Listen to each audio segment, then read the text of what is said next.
art gamit ang apoy. Ha? Apoy? I don't believe you!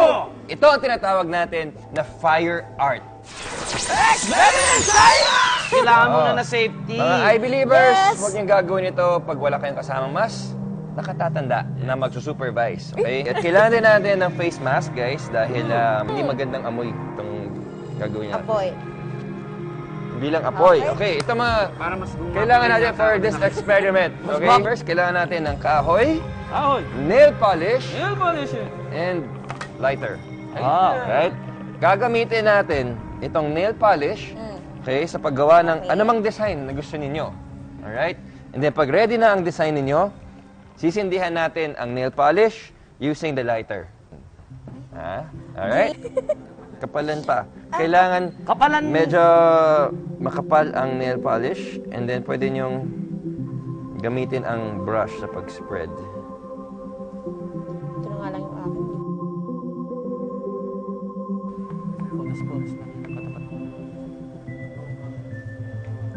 Okay, ready?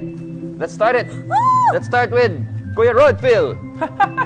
Sige, sindin mo na ang iyong... Wow, ang laki niyan. Nako.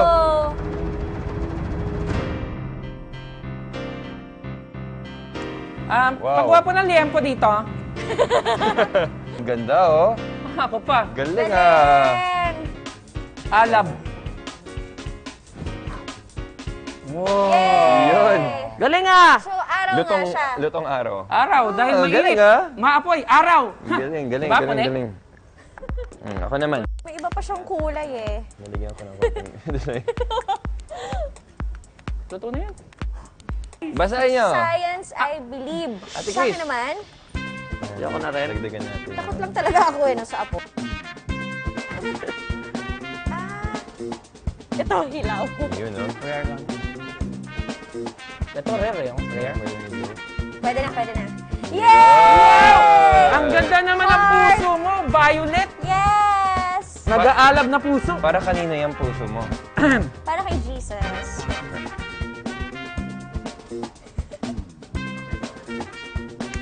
Okay.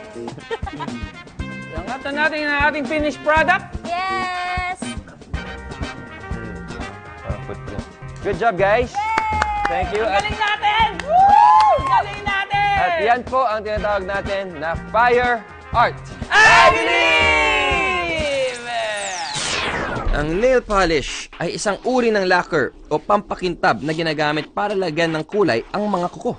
Ito ay karaniwang gawa sa nitrocellulose na tinunaw sa organic solvent at pigments o pampakulay. Ang nitrocellulose at solvent ay parehong flammable. Kaya nang sindihan ang mga nakadrawing na nail polish, umapoy ito. At nagkaroon ng pattern sa kahoy. Yan ang amazing chemistry sa likod ng fire art, I believe.